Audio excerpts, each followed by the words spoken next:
할렐루야. 역대상 14장 말씀 함께 나누겠습니다.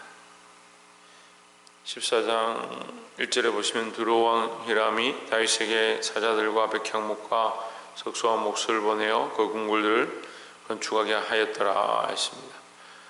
두로왕 히람은 다윗과는 그런 큰 관계가 없습니다. 근데 하나님께서 이방 나라도 이 성전을 건축하는데 쓰임을 받게 하십니다.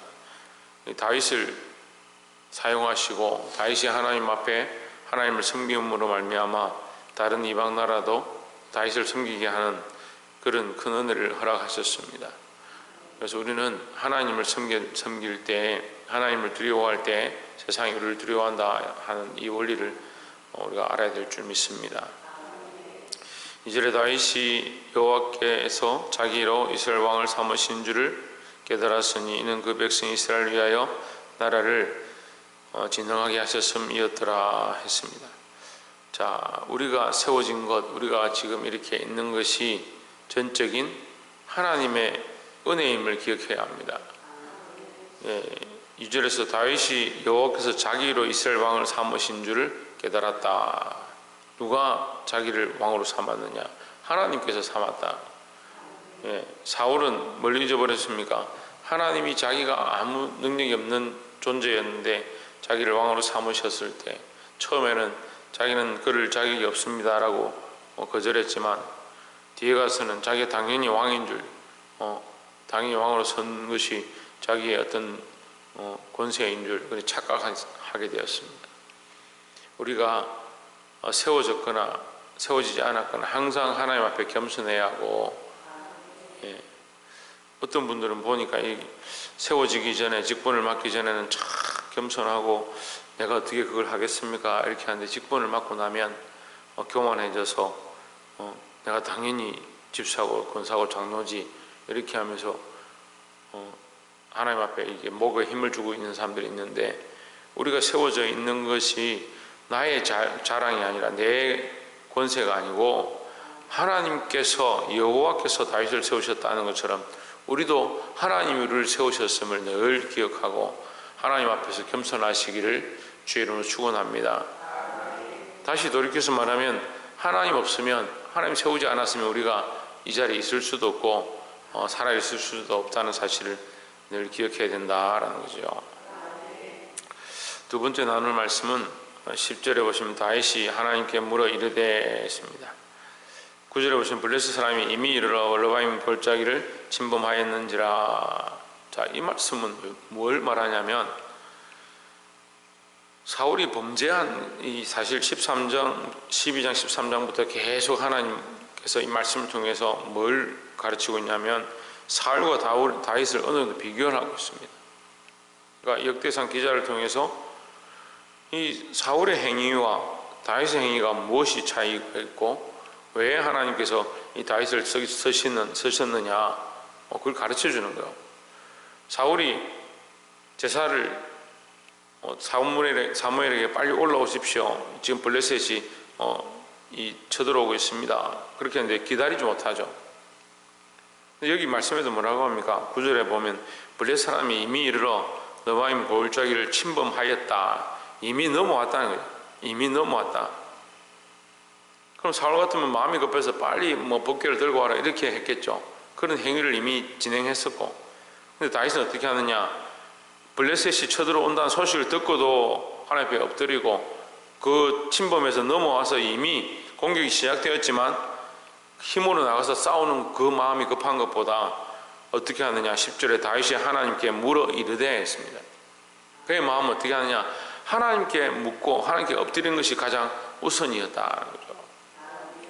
자기 방법을 동원하고 자기가 급하다고 생각하는 대로 하는 것이 우선이 아니라 하나님께 기도하고 하나님께 묻는 것을 항상 앞장 세웠다라는 겁니다.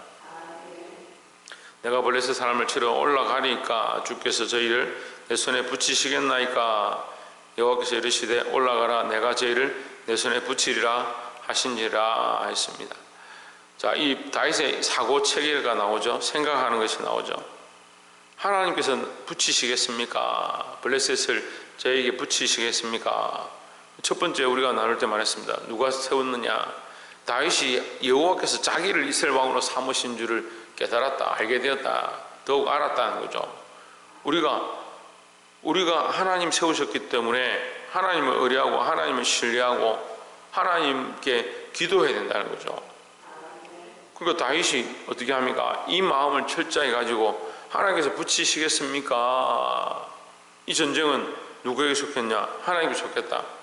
그럼 내가 승리한다 하더라도 누가 하나님께서 승리하게 하셨다는 사실을 잊어버리면 안 된다는 거죠. 전쟁을 하기 전이나 전쟁을 할 때나 전쟁하고 나서나 하나님께서 그와 함께 하시고 하나님께서 우리를 세우셨고 하나님께서 이기게 하시고, 그러니까 하나님께서 이기게 하시겠습니까? 하나님 함께 하시겠습니까? 하나님 승리 있게 하시겠습니까? 이런 관점인 거죠. 내가 주인공이 아니고, 여러분 이해가 되세요? 내 삶의 주인공이 내가 아니고 하나님입니다. 그러니까 하나님 앞에 쓰임받고 하나님 앞에 허락을 구하고 하나님의 명령을 따라서 살아가는 하나님 중심적인, 우리가 성령 중심으로 돌아가자, 하나님 중심으로 돌아가자, 성령 중심으로 돌아가자 할 때 그 중심이 뭐냐? 하나님께서 여호와께서 세우셨습니다. 여호와께서 붙이시겠습니까? 주께서 저희를 내 손에 붙이시겠습니까? 이 관점인 거죠. 내가 내 방법과 내 힘으로 충분히 할 수 있다, 그렇게 생각할 수 있습니다. 또 이기고 나면 교만해져서, 세워지고 나면 교만해져서 내가 했다, 내가 이렇게 했더니, 심지어는 간증을 그렇게 하는 사람들이 있어요. 간증을, 내가 기도를 40일을 했더니 이런 역사가 나타났다. 자기가 기도하니까 역사가 나타났어요. 주인공이 누구냐? 자기인 거죠. 내가 금식을 이만큼 했더니 자기가 주인공입니다. 주께서, 하나님께서 분명히 말씀하고 있습니다. 12절에 블레셋 사람이 그 우상을 그곳에 버렸으므로 다윗이 명하여 불에 사르니라.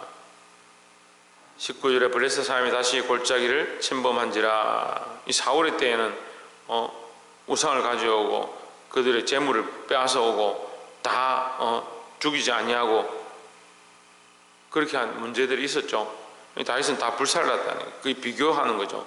13절에 블레셋 사람이 다시 골짜기를 침범한지라 했습니다. 그럼 우리 같으면 어떻게 합니까? 처음에 가가지고 우리가 한번 싸워서 박살을 했는데 또 쳐들어왔다. 아이고 이제 너희들은 껌이다. 이거 뭐 가서 한 번만에 치면 끝났다, 쉽게 생각하겠죠. 근데 다윗은 여전히 어떻게 합니까? 14절에 다윗이 또 하나님께 묻자온대 했습니다. 여전히 어떻게 합니까? 하나님을 의뢰했다는 거죠. 문제는 사람이 변하지 하나님 변하지 않습니다. 사람이 변질되지요. 처음에 가졌던 그 마음, 하나님 의뢰하고 하나님 신뢰하고 하나님 바라보고 주께서 하셨습니다, 주께서 나를 세우셨습니다, 주께서 내게 승리를 주셨습니다, 그 마음이 사람이 바뀌는 것이지 하나님 바뀌는 게 아니에요.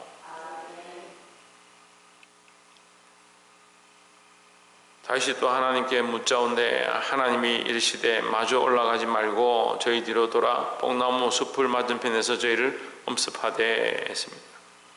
자, 처음 같은 인간적인 생각과 그 방법을 쓰면 똑같이 나가서 하나님 함께 하시니까 뭐 가서 싸우면 되겠지 이렇게 하겠지만, 하나님께서 이것을 기다리게 하시는 거예요.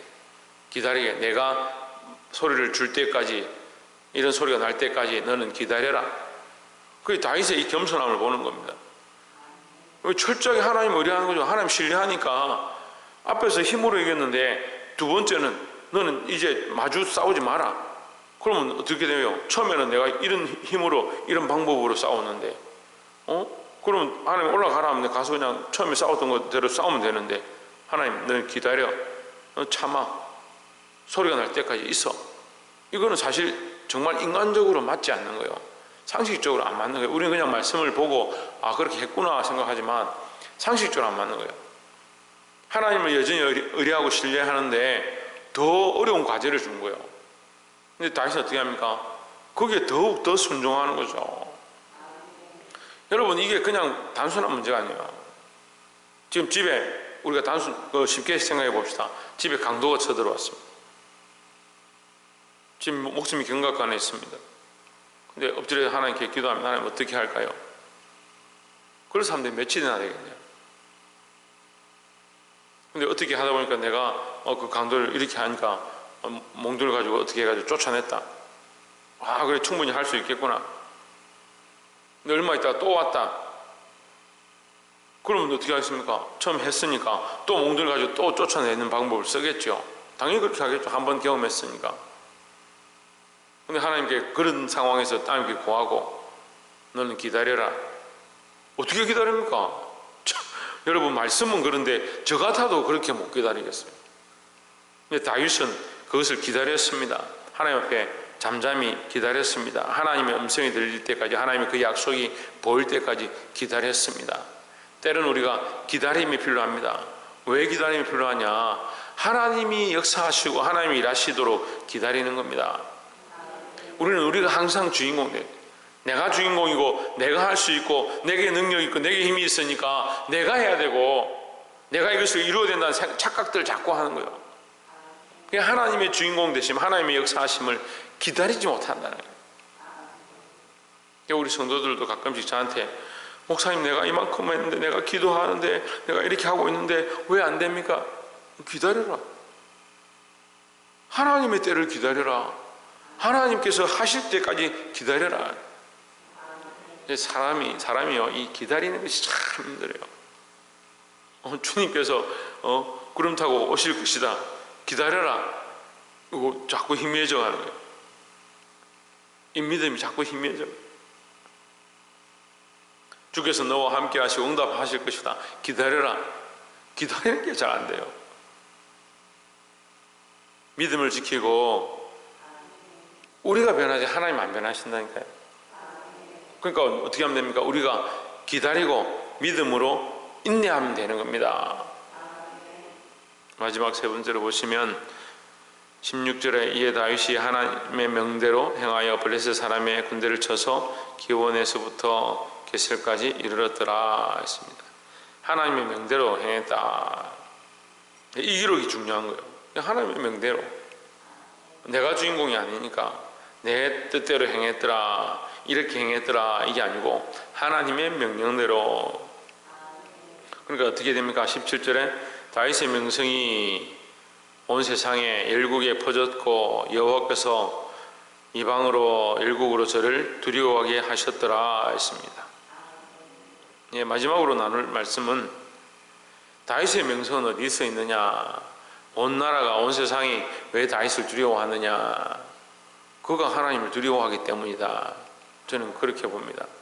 우리가 높아지는 방법이 뭐냐? 하나님을 두려워하고 하나님을 섬기고 나는 낮아지는 거예요. 다시 철저하게 나는 아무것도 아니고 하나님께서 나를 세우셨구나. 하나님께 기도합니다. 주께서 붙이시겠습니까? 하나님이 주인공이십니다. 하나님 하라고 하시면 내가 하겠습니다. 하나님의 명령에 따라 순종하겠습니다. 정말 그렇게 할 수 없는 가운데 피가 튀고 뼈가 부스러지는 그런 전쟁터에서 하나님 앞에 먼저 엎드리고 하나님의 음성을 기다리고 했습니다. 여러분, 우리가 그런 경각관에 있습니까? 그렇지 아니한데도 다들 기다릴 줄 모른다는 거예요. 우리가 믿음으로 이것을 기다려야 하고, 이 다윗의 중심이 뭐냐? 하나님을 두려워했다. 하나님을 가장 의뢰하고 신뢰하고 하나님을 경외했다라는 거죠. 그렇게 할 때 이 이방 나라가, 온 세상이 다윗을 두려워하게, 세상이 감당치 못하는 자로 세워졌습니다. 여러분, 우리가 스데반의 그 순교의 장면들을 봅니다. 스데반의 두려움은 돌과 그들이 공격하는 그 소리 지르는 것에 있지 아니하였고 그는 하나님을 바라보았습니다. 우리도 오늘 이 시대에 세상에 수많은 공격과 어려움과 고통이 있을지라도 그것을 두려워하지 말고 믿음으로 하나님을 바라보시고 하나님을 신뢰할 때 하나님께서 세상으로 우리 앞에 굴복하게 하실 것들을 믿음으로 바라보고 승리하는 저와 여러분 되시기를 주의 이름으로 축원합니다. 기도하겠습니다. 우리 시험